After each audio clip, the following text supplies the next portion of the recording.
Sir నమస్తే అండి రమేష్ గారు. నమస్తే అండి. నమస్తే అండి. ఏంటంటే షర్మిల గారు మొన్నటి నుంచి కూడా దగ్గర దగ్గరగా ఒక ఫ్యూ మంత్స్ నుంచి వచ్చేది ఏంటంటే కాంగ్రెస్ లో జాయిన్ అవుతారని, ఒకసారి షర్మిల గారు మళ్ళీ రాహుల్ గాంధీ గారిని కలిసి రావడం కానీ ఇవన్నీ అంటే ఎట్లా చూడొచ్చు అంటారు? అంటే జాయినింగ్ ఉంటుందా ఉండదా ఏంటి? క్లారిటీ ఏంటి? మీ క్లారిటీ ఏంటి? ఇప్పుడు ఇది మన ఎలక్షన్స్ టైం అండి. ఉమ్, ఎలక్షన్స్ ఇయర్. ఉమ్, రాజకీయ ఎత్తుగడలు ఎన్నో ఉంటాయి. ఓకే. ఉమ్, మీరు చూసినట్టయితే ఇప్పుడు మనకున్న సీఎం కేసీఆర్ గారు ఉమ్, ఎత్తుపై ఎత్తు పది ఎత్తులు వేశాడు. ఉమ్, ఆయన 10 ఎత్తులు వేసి మేము ఒక్క ఎత్తు వేస్తేనే ఇంత కంగారు పడతా ఉన్నారు అందరూ. మేము ఇక 10 ఎత్తులు వేయలే. ఒకే ఎత్తు ఉమ్, ఒకటి వెళ్ళి కలిసేసింది అంతే. ఉమ్, దానికోసం ఇంత కంగారు పడాల్సిన అవసరం ఏం లేదు. ఇంత అంగం వేయాల్సిన అవసరం లేదు. It's very simple. Political process లో, పొలిటికల్ భాగంలో like she has met people అంతే. ఉమ్. కానంటే ఇప్పుడు ఆ, రాహుల్ గాంధీ గారిని కానీ సోనియా గాంధీ గారిని కానీ కలవడం అనేది అంటే అక్కడి నుంచే కదా అసలు చర్చ స్టార్ట్ అవడం కూడా అక్కడి నుంచే కదా, అంటే కన్ఫర్మ్ అయిపోయింది జాయినింగ్ అనేది. అసలు అది ఎందుకు కలిసినట్టు, అసలు ఏంటి దాని వెనకాల ఉన్న ఇదేంటంట నేర్చుకున్న ప్రకారం? సార్ ఒకటి చెప్తానండి. తెలంగాణ రాష్ట్రంలో 2 ఇయర్స్ నుంచి ప్రజలలో ఉండి పోరాడిన వ్యక్తి షర్మిల గారు. ఉమ్, పాదయాత్ర చేసి, ఆ పాదయాత్ర ఆగకుండా బ్రేక్ లేకుండా పాదయాత్ర చేసి, పాదయాత్ర ఉమ్, అంటే కేవలం పాదాల మీదే నడిచి చేసిన యాత్ర ఉమ్, పాదయాత్ర. ఓకేనా? ఆ ఉమ్, పాదయాత్ర చేసిన తర్వాత అల్టిమేట్ మా లక్ష్యం ఏంటి? అంతిమ లక్ష్యం ఏంటి? మేము ఉమ్, పాదయాత్ర చేసింది మాది చారిటబుల్ ట్రస్టా? కాదు కదా. మాది ఉమ్, పొలిటికల్ పార్టీ. ఉమ్, పొలిటికల్ అవేర్నెస్ కోసం చేశాము. అదే ఉమ్, రకంగా పొలిటికల్ గా మాకు గుర్తింపు ఉండాలి. సేమ్ టైం పొలిటికల్ గా ఏదో జరగాలి. అంటే ఉమ్, ఈ కేసీఆర్ గద్దెదించాలి అంటే అందరం ఉమ్, ఏకం కావాలనేది మా లక్ష్యం. ఉమ్, దాంట్లో భాగంగానే వాళ్ళని కలవడం జరిగింది. జరిగిన ఉమ్. తర్వాత ఇంకా చర్చలు ఎలా ఉంటాయి, చర్చలు ఎలా జరుగుతాయి, ఇంకెలా ముందుకెళ్తాయి, ఇదంతా ఒక రోజులో ప్రాసెస్ కాదండి. కాదంటే విలీనం ప్రపోజల్ వచ్చిందా? అంటే విలీనం చెయ్యాలన్న ప్రపోజల్ వచ్చిందా అక్కడి నుంచి, కాంగ్రెస్ నుంచి మీకు, హైకమాండ్ నుంచి? సార్ నేనేమంటున్నా, ఇప్పుడు కాంగ్రెస్ ఒకవేళ మాకెంత అవసరమని అనుకుంటే, అదే రకంగా మాకంటే వాళ్ళకి మేము ఎక్కువ అవసరం. ఎందుకు అంటే వాళ్ళు చేసిన వైఎస్ఆర్ సంక్షేమ పాలన తీసుకురావాలనేది మా లక్ష్యం. ఉమ్, వైఎస్ఆర్ సంక్షేమ పాలన తీసుకురావాలి అంటే మళ్ళీ మేమిద్దరం డివైడ్ కాకూడదు అనేది వాళ్ళ కాన్సెప్ట్. దాంట్లో ఉమ్, భాగంగానే మేమేమనుకుంటున్నాము, మేము విడగొట్టి కేసీఆర్ గెలిపించినట్టు అవుతుంది. మా ఉమ్, అంతిమ లక్ష్యం ఏంటి? కేసీఆర్ గద్దెదించడం మా లక్ష్యం. ఉమ్, దానికోసం మాకు కొంచెం ఇబ్బంది అయినా అక్క ఓర్పుతో ఉండి లాంగ్ టర్మ్ విజన్ గా ఆలోచించి షీ టేకింగ్ స్టెప్స్. ఉమ్, దానికి తగ్గట్టుగా ఇదంతా రాజకీయంలో ఏంటంటే అండి, మీకు తెలియదు కాదు. ఇదంతా ఒక్క రోజుతో పోయేది కాదు. ఇది ఉమ్. Long term game plan. ఆ గేమ్ ప్లాన్ భాగంగానే ఇది నడుస్తా ఉంది. చర్చ నడుస్తా కానీ అంటే ఉంది. కేవలం ఇప్పుడు మీ పార్టీ మొన్న రీసెంట్ సర్వేల్లో కూడా 3% ఓట్ బ్యాంక్ మాత్రమే ఉంది అనేది కూడా రావడం జరిగింది సర్వేలో. అంటే ఈ 3% ఓట్ బ్యాంకు ఇప్పుడు ఒకవేళ కాంగ్రెస్ వరకు ఎంతవరకు ఎఫెక్ట్ చేస్తుంది అంటారు వచ్చే ఎన్నికల్లో? సార్ మీకు ఒకటి చెప్తాను. సరే మీరు ఉమ్, ఎలా కంక్లూడ్ చేశారో నాకు తెలియదు. మీకు ఎవరు ఉమ్, చెప్పారు 3% ఉంది మా పార్టీకి అని? ఉమ్. ఇప్పుడు జనరల్ సర్వేస్ లో వచ్చింది అదే కదా. ఇప్పుడు 3% అని మొన్న కూడా రీసెంట్ సర్వేస్ లో వచ్చింది. అంటే అదే అంటారండి. ఇప్పుడు మా ఉమ్, పార్టీ ఏపీలో ఇప్పుడు ఒక సర్వే, ఉమ్, పార్టీ ఏపీ సర్వే, మా సర్వే మాకు ఉంటది. ఉమ్, మేము ఇప్పటి వరకు మా ఉమ్, సర్వే రిలీజ్ చేయలేదు.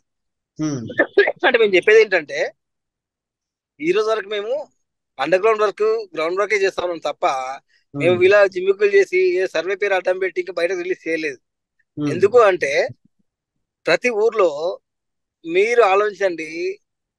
ప్రజెంట్ ఉన్న కండిషన్ లో మీరు చెప్పండి, ఉమ్, రాజశేఖర రెడ్డి గారును మర్చిపోయే వాళ్ళు ఉన్నారా అండి? ఉమ్. ఏ ఊర్లో లేదు అయినా? అంటే లేదు రాజకీయ లేదు, నాయకులు పక్క అవును, పెట్టండి. అవును. రాజకీయ నాయకులు పక్క పెట్టండి. ఒక ఉమ్, ఓటర్ అంటే ఒక ఇంట్లో పెద్ద మనిషి కానివ్వండి. అంటే 10 ఇయర్స్ బ్యాక్, అంటే ఇప్పుడు ఫర్ ఎగ్జాంపుల్ మీరు 10 ఇయర్స్ బ్యాక్ చూసుకున్నట్టయితే ఈ రోజు ఉన్న 55 ఇయర్స్ మనిషి, ఈ ఉమ్, రోజు ఉన్న ఒక 60 ఇయర్స్ మనిషి, ఈ ఉమ్. రోజు ఒక 70 ఇయర్స్ మనిషి రాజశేఖర రెడ్డి గారిని మర్చిపోయే ఛాన్స్ ఉందా అండి? లేదు లేదు, అవును. కాబట్టి ఉమ్, ప్రతి రాజశేఖర రెడ్డి అభిమాని మా అభిమాని. ఉమ్. ప్రతి రాజశేఖర రెడ్డి ప్రేమించే హృదయం మా హృదయం. కానీ ప్రతి అంటే రాజశేఖర రెడ్డిని మీరు వైఎస్ఆర్ పార్టీ స్థాపించిందే దానికి కదా. ఇప్పుడు వైఎస్ఆర్ ఆ, పాలన తీసుకురావాలి, వైఎస్ఆర్ అభిమానులందరినీ ఏకం చేయాలి, వైఎస్ఆర్ పాలన తీసుకురావాలనే కదా మీరు కేవలం ఇప్పుడు తెలంగాణలో పార్టీ అవును. పెట్టింది. మరి అలాంటి పార్టీని ఇప్పుడు మీరు మళ్ళీ తీసుకెళ్లి కాంగ్రెస్ లో కలపడం అనేది, తెలంగాణ మరి ఇదే ఓట్ బ్యాంక్ అనేది మరి చీలిక వచ్చే ఛాన్స్ ఉంటది కదా. అప్పుడు యాక్సెప్ట్ చేస్తారా వీళ్ళు? ఒక మాట చెప్తానండి, మీరు అన్నట్టే చెప్తాను. మేము పెట్టిందే వైఎస్ఆర్ తెలంగాణ పార్టీ. వైఎస్ఆర్ సంక్షేమం మా లక్ష్యం. మా లక్ష్యం చేయడానికి, మా లక్ష్యం చేర్చడానికి, ఆ లక్ష్యం ఎప్పుడు చేరుతుంది? కేసీఆర్ గద్దె దిగితే వైఎస్ఆర్ సంక్షేమ పాలన వస్తుంది. కేసీఆర్ గద్దె దిగకుండా మేము ఎన్ని మాట్లాడినా అది రాదు. కాబట్టి ఫస్ట్ స్టెప్ ఏంటి? కేసీఆర్ గద్దె దిగాలి.